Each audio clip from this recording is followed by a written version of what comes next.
materinya? Ya, sudah. Oke. Monggo Pak Narko waktu 20 menit ya. Monggo silakan. Assalamualaikum warahmatullahi wabarakatuh. Bapak dan Ibu narasumber yang saya hormati, kami dari Inspektorat akan menyampaikan integritas pengelolaan PIP tahun anggaran 2020. Sebelumnya kami perkenalkan diri dulu, nama Sunarko. Bagaimana Bapak dan Ibu di Wadas Selintang dan Kaliwiro? Apakah dalam keadaan sehat? Alhamdulillah, mudah-mudahan semuanya dalam keadaan sehat, Bapak dan Ibu. Kami akan menyampaikan terkait dengan integritas pengelolaan PIP. Sebagaimana diketahui, next, integritas adalah perasaan ataupun kesesuaian pola pikir, ucapan dan perilaku yang selaras dengan hati nurani dan norma yang berlaku. Jadi integritas adalah kesesuaian pola pikir. Dalam hal ini integritas yang kami sampaikan adalah yang bersumber dari KPK. Next, dalam integritas adalah karakter anti korupsi, di mana ada 9, namun dibagi menjadi 3 bagian, yaitu bagian inti, bagian etos, dan bagian sikap. Untuk bagian inti adalah jujur, disiplin, tanggung jawab. Kemudian untuk bagian sikap itu berani, peduli. Kemudian untuk bagian etos adalah mandiri, kerja keras, dan sederhana. Next. Selanjutnya, kalau jujur itu apa? Jujur adalah selalu berbicara dengan fakta, kemudian tidak melakukan perbuatan curang, tidak berbohong, tidak mengakui milik sebagai miliknya. Kemudian disiplin. Disiplin adalah berkomitmen untuk selalu berperilaku konsisten dan berpegang teguh pada aturan yang ada dalam kegiatan. Kemudian yang ketiga adalah tanggung jawab. Tanggung jawab selalu menyelesaikan pekerjaan atau tugas-tugas secara tuntas dengan hasil yang terbaik. Kemudian kerja keras, selalu berupaya untuk menuntaskan suatu pekerjaan dengan hasil yang terbaik, menghindari perilaku instan, jalan pintas yang mengarah pada kecurangan. Kemudian sederhana. Sederhana adalah selalu berpenampilan apa adanya, tidak berlebihan, tidak pamer, dan tidak berlebih-lebihan, dan juga tidak riah. Kemudian mandiri. Mandiri adalah selalu menuntaskan tanpa mengandalkan bantuan dari orang lain. Tidak menyuruh atau menggunakan kewenangannya untuk menyuruh orang lain untuk sesuatu yang mampu dikerjakan sendiri. Kemudian adil. Adil adalah tidak berat sebelah, tidak pilih kasih, dan selalu menghargai perbedaan. Kemudian berani. Berani adalah berani untuk jujur, berani untuk menolak ajakan untuk berbuat curang, berani melaporkan adanya kecurangan, berani mengakui kesalahan. Yang terakhir adalah peduli. Peduli adalah aturan yang berlaku. Jadi peduli ini terkait dengan pola tingkah laku kita sehari-hari di lingkungan kita, apakah kita peduli dengan masyarakat yang ada di lingkungan kita. Next. Kemudian dari 9 nilai ini kita akan terapkan kepada program Indonesia Pintar ini, di mana sesuai dengan peraturan Sekretaris Jenderal Kementerian Pendidikan dan Pemuda nomor 8 tahun 2020 yang tentang petunjuk dan pelaksanaan program Indonesia Pintar. Di situ dari awal tadi Mbak Lintang menyampaikan, terus dari BRI juga menyampaikan, untuk pengambilan secara kolektif diperbolehkan. Namun diingat, yang namanya program Indonesia Pintar ini adalah uangnya milik siswa, bukan milik sekolahan. Jadi dalam hal ini sekolahan itu bukan istilahnya mengelola ya, kayak bukan, tapi panjenengan hanya itu mencair. Nanti dalam ketentuan nanti bisa dilihat di juknya, itu pada saat panjenengan menandatangani SPTJM, pada saat mau pencairan, panjenengan membaca pernyataannya di situ, antara lain berbunyi demikian. Setelah pencairan, maka waktu yang paling jangan terlalu lama dipegang oleh bendahara ataupun oleh kepala sekolah, langsung saja diserahkan. Paling lambat adalah 7 hari. Ya. 7 hari setelah pencairan harus diterimakan kepada peserta didik yang berhak menerima. Nah, kalau selama ini mungkin masih ada yang pegang, yang 2019, 2018, kok masih dikelola oleh sekolah, kami mohon sekarang ini waktunya untuk menyerahkan kepada siswa.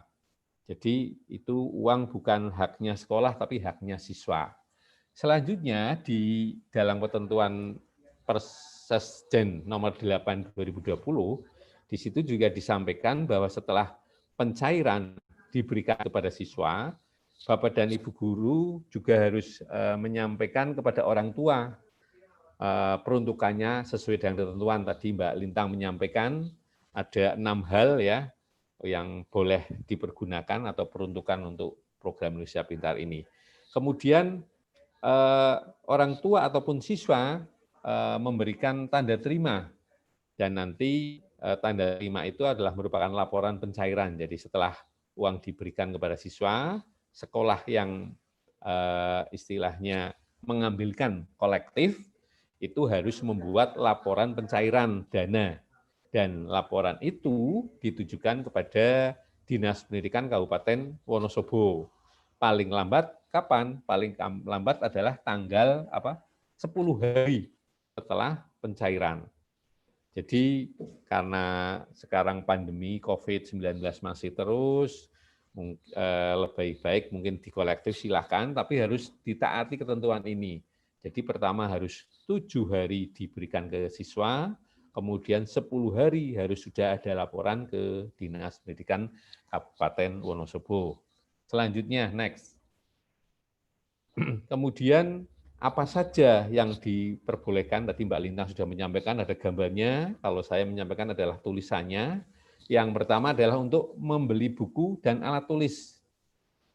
Jadi diperbolehkan hanya 6 item ini, yaitu membeli buku dan alat tulis, kemudian yang kedua membeli pakaian seragam sekolah, atau praktek atau perlengkapan sekolah. Bisa dari sepatu, tas, dan baju, dan lain sebagainya. Jadi adalah pakaian, seragam, dan perlengkapan sekolah.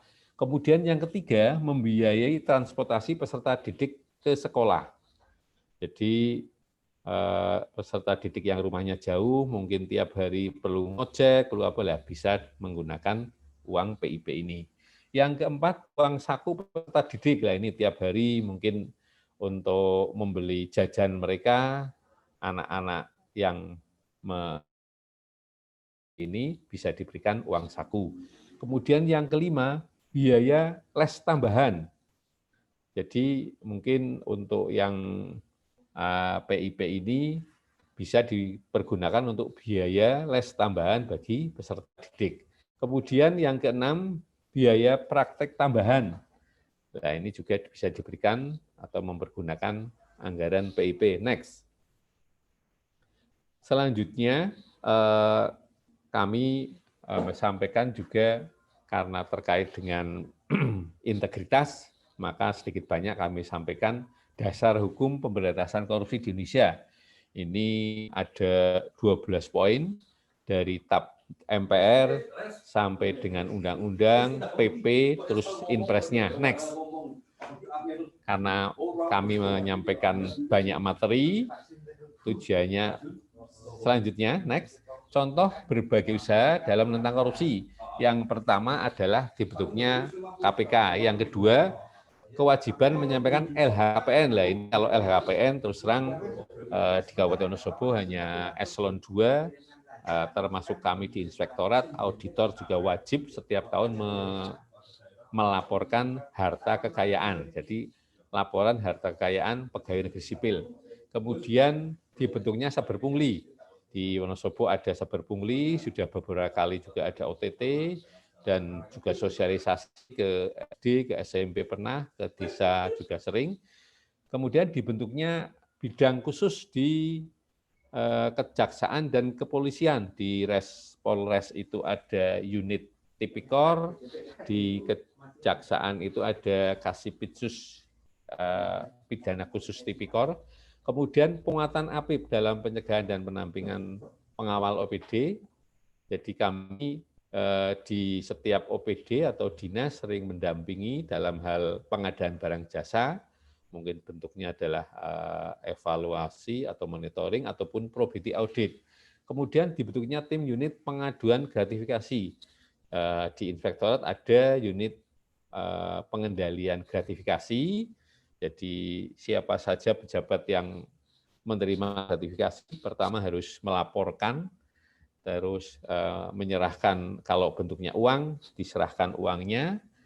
Kemudian kalau bentuknya barang misalnya makanan, itu didokumentasikan, makanannya diberikan ke yatim piatu bisa, lah dokumentasinya bisa tetap dilaporkan ke unit gratifikasi. Kemudian dibentuknya aparat pengawas ekstern dan intern.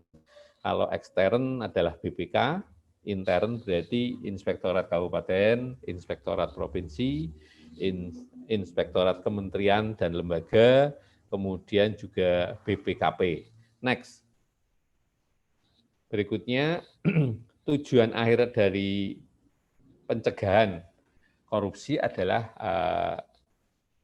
di Indonesia bebas dari korupsi apabila dipastikan satu, tidak adanya kemiskinan. Yang kedua, anak-anak mendapat hak sekolah. Yang ketiga, kesehatan masyarakat terjamin. Kemudian lingkungan asri, kenyamanan transportasi umum. Next. Kemudian role model atau negara yang dapat dijadikan model percontohan keberhasilan pemberantasan korupsi. Ada 10 negara, jadi 10 besar negara yang berhasil dalam pemberantasan korupsi. Yang pertama adalah Denmark, kemudian yang kedua Selandia Baru, ketiga Finlandia, keempat Singapura, ke-5 Swedia, ke-6 Swiss, kemudian ke-7 Norwegia, ke-8 Belanda, ke-9 Jerman, kemudian ke-10 Luxembourg. Nah, Indonesia ranking berapa, peringkat berapa? Indonesia hanya peringkat ke-80 ya, masih jauh sekali. Nah, inilah model-model negara yang sudah berhasil dalam pemberantasan korupsi. Seperti Denmark itu bisa berhasil bagaimana? Ternyata di sana itu yang namanya KPK, antara lain itu ada di setiap OPD atau di setiap dinas itu ada KPK-nya. Next. Selanjutnya, indikator keberhasilan pemberantasan korupsi itu ada 2, yaitu indeks penegakan hukum, Law Enforcement Index. Kemudian yang kedua, tingkat keberhasilan pemberantasan korupsi oleh KPK. Next, kita cepat saja karena materi cukup banyak. Kemudian bahaya dampak korupsi, dampak masifnya masih kita rasakan, di mana kemiskinan masih banyak di sekitar kita, anak fakir miskin masih meminta-minta di pasar, di pertokoan. Selanjutnya, next. Kemudian, selanjutnya, berikutnya, next. Di samping itu, korupsi memiliki dampak yang sangat luas. Di antaranya, tadi ada pendapatan per kapita juga menurun, kemiskinan masih banyak, pengangguran juga masih meluas. Kemudian dampak biaya sosial itu ada eksplisit, implisit. Jadi biaya anti korupsi, biaya reaksi korupsi, biaya akibat korupsi atau eksplisit, biaya akibat korupsi. Next, bagaimana perbandingan antara kerugian keuangan negara, next, dengan next saja. perbandingan antara kerugian keuangan negara dengan hukuman finansial. Jadi menurut penelitian, estimasi total biaya eksplisit akibat praktik korupsi sepanjang 2001 sampai 2012 adalah 168 triliun. Kita bisa membayangkan uang 168 triliun. Kalau untuk membangun sekolah, katakanlah SD, berapa sekolah bisa dibangun? Banyak sekali. Kemudian berapa anak yang dapat dibiayai sekolah gratis? Ya kita bayangkan saja satu anak dari TK sampai perguruan tinggi 50 juta, berarti uang 168 triliun itu bisa untuk membiayai anak banyak sekali. Kemudian kalau untuk membangun puskesmas juga bisa membangun puskesmas beberapa provinsi. Perlu diingat bahwa yang namanya nilai total hukuman finansial dari estimasi tahun 2001 sampai 2012 dari terdakwa sejumlah 1.842 terdakwa koruptor, itu yang bisa masuk ke kas negara hanya 15 triliun. Jadi kerugiannya total 168 triliun, tapi yang kembali ke kas negara hanya 15 triliun. Berarti yang 153 triliun itu bagaimana? Siapa menanggungnya? Yang menanggungnya adalah kita, semua warga negara Indonesia lewat membayar pajaknya. Jadi yang namanya korupsi itu biaya tinggi sekali, namun secara lembaga tidak bisa mengembalikan uang itu kembali ke pangkuan Ibu Pertiwi. Next.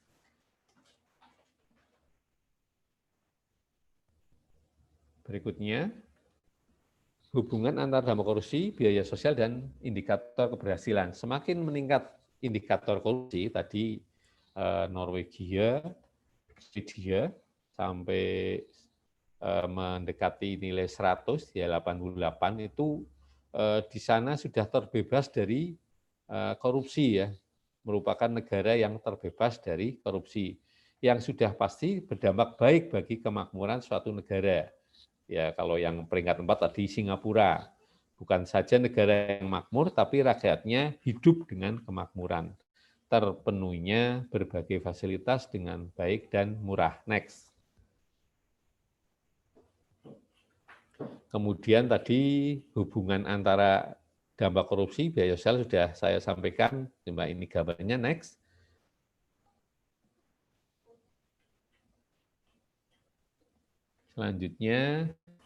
Selanjutnya saja,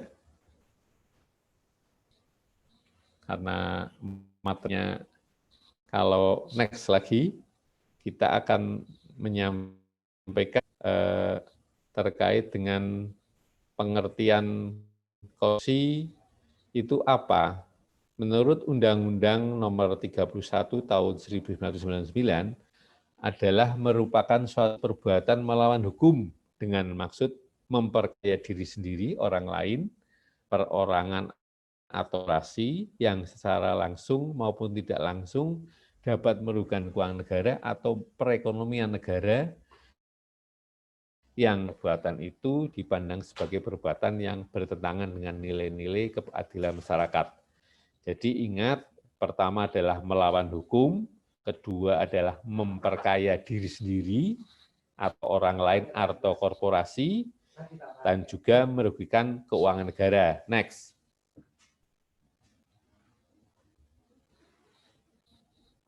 Rodo lambat ya untuk kemudian teori pemicu penyimpangan atau korupsi.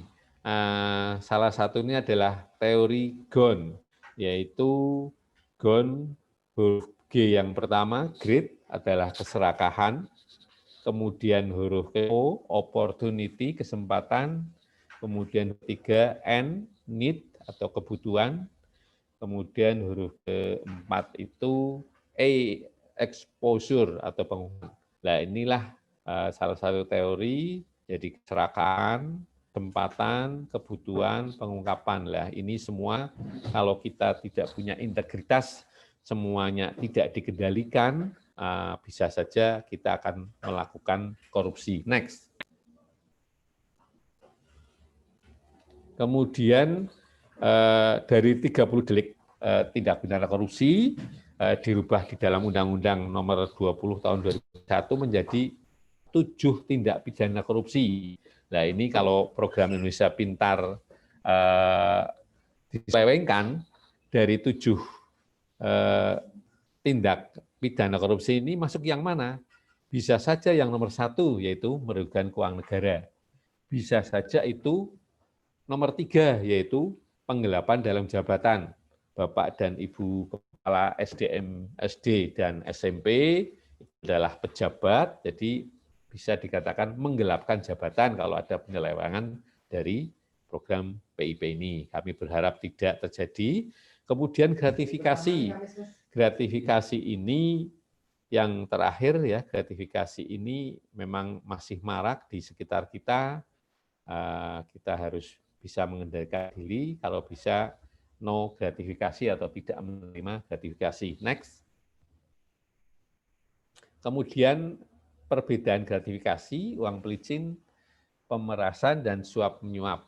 Gratifikasi adalah pemberian hadiah dalam bentuk apapun dengan maksud tertentu kepada pejabat publik dengan harapan ada timbal balik dari si penerima. Contohnya, tiket perjalanan gratis, paket liburan gratis, parsel hari raya, termasuk mungkin kondangan ya, kondangan tapi kepada pejabat. Lah ini makanya di beberapa sesi yang namanya kondangan itu kayak diatur begitu ya. Jadi gratifikasi itu, kemudian uang pelicin. Uang pelicin adalah pemberian uang atau barang yang tujuannya mempermudah dan mempercepat atas pelayanan administrasi yang tidak nyaman atau prosedur yang panjang dan berbelit-belit. Jadi uang pelicin ya, supaya cepat diurusnya. Kemudian pemerasan, memaksa orang lain melakukan sesuatu untuk kepentingan pribadi. Nah ini kayak pencairan PIP, ternyata siswa dimintai uang 10.000, 20.000 lah, ini bisa dikatakan sebagai pemerasan. Karena ternyata pengurusan itu kan memang membutuhkan mungkin untuk beli materai, mungkin perjalanan badan atau dari rumah ke bank. Lah ini nanti mempergunakan dana BOS. Jadi jangan panjenengan minta ke siswa miskin atau ke peserta PIP, tapi pergunakan dana BOS untuk prosesnya ini, untuk membeli materai, untuk transport Bapak dan Ibu ke bank. Kemudian suap menyuap, memberi jumpang untuk meluluskan kebutuhan si penyuap. Next. Kemudian strategi pemberantasan korupsi ya, mungkin jadi pertama adalah penindakan. Penindakan ini adalah dari penyelidikan,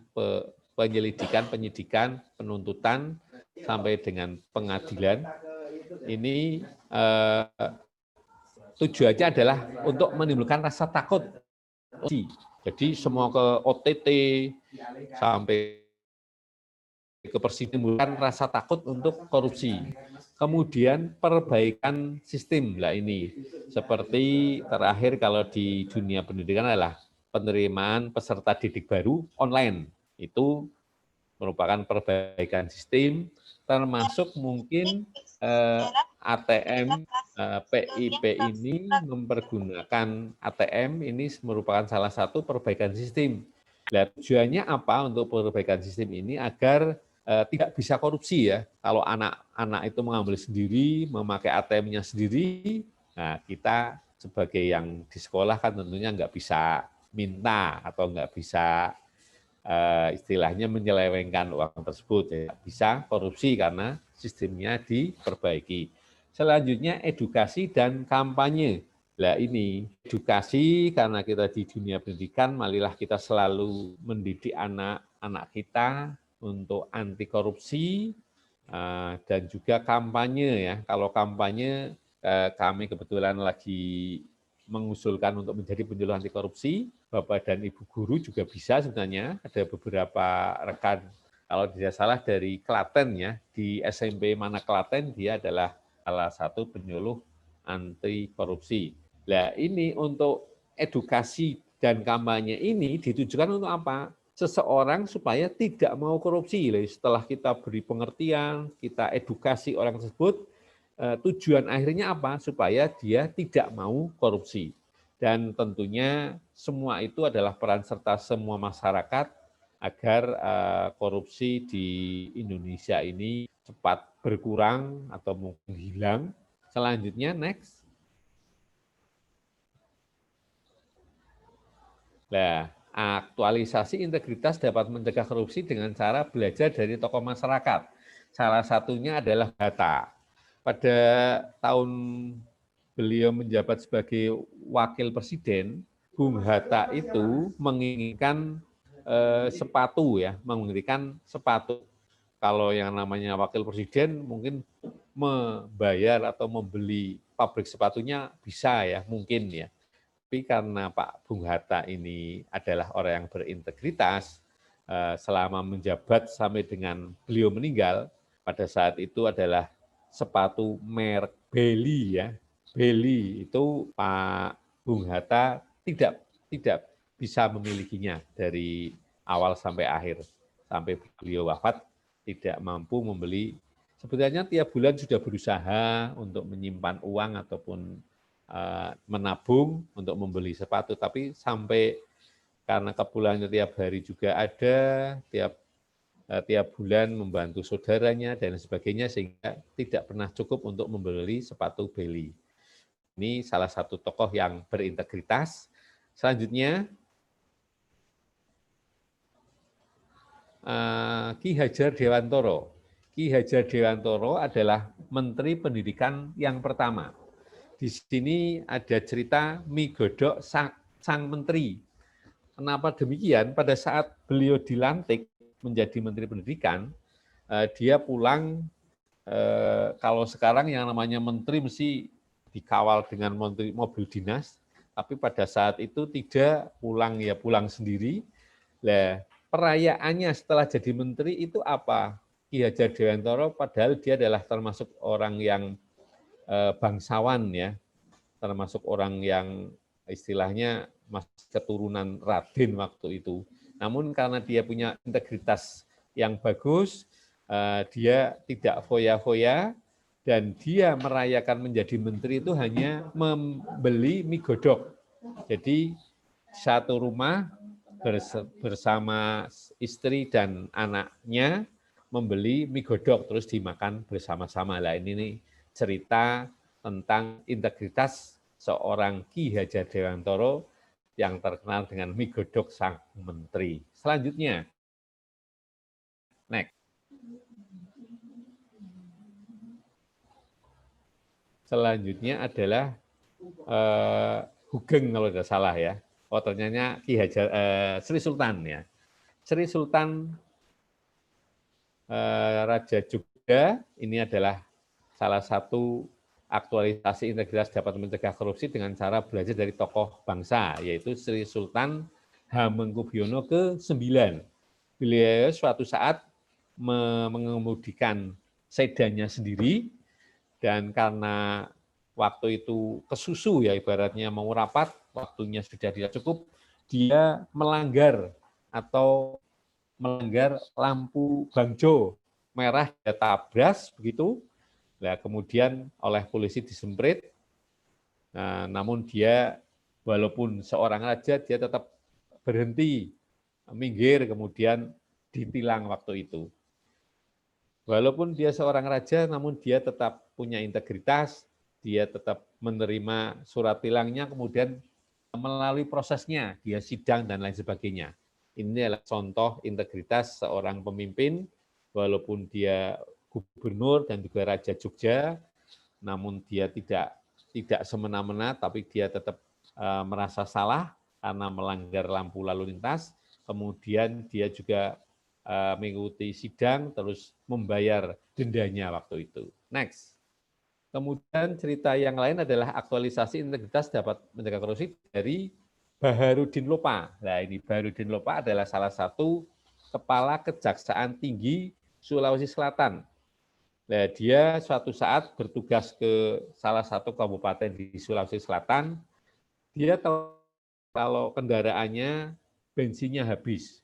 Namun setelah pulang, jangan lupa melihat ukuran bensinnya di mobil sudah penuh.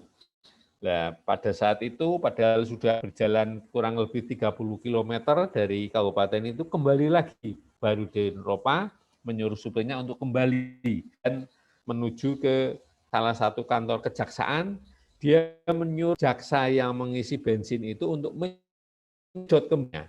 Nah, inilah contoh cerita seorang pejabat yang mempunyai integritas yang bagus. Next. Kemudian ada lagi Jenderal Sugeng Imam Santoso. Dulu dia itu istrinya mempunyai toko bunga ya. Dilantik menjadi kepala imigrasi waktu itu. Sehari sebelum dilantik, Pak Hugeng ini menyuruh istrinya untuk menutup toko bunganya karena khawatir nanti banyak orang terutama pengusaha akan membeli bunganya karena Pak Hugeng ini menjadi kepala jabatan imigrasi. Nah, inilah contoh dari pendahulu kita yang mempunyai integrasi tinggi, perlu kita contoh. Next. Kemudian ada Sahrudin, saya kira nanti bisa baca sendiri. Next. Ada lagi R. Suprapto, juga sama ini, yaitu kepada anaknya, memperlakukan anaknya untuk minta maaf karena bermain bola, menendang tapi mengenai tukang becak dan penumpangnya, kemudian menggantikan ganti rugi kepada tukang becak dan juga penumpangnya. Next. Saya kira itu integritas yang bisa kami sampaikan. Kami mengajak kepada Bapak dan Ibu di sekolah, integritas harus kita miliki agar pengelolaan program Indonesia Pintar bisa sesuai dengan sasaran, termasuk dengan program-program yang lain seperti BOS dan pengelolaan keuangan yang lain. Kita harus terus berintegritas, dan berintegritas itu hebat. Saya kira itu. Terima kasih Mbak Afifah, kami Ahri. Assalamualaikum warahmatullahi wabarakatuh.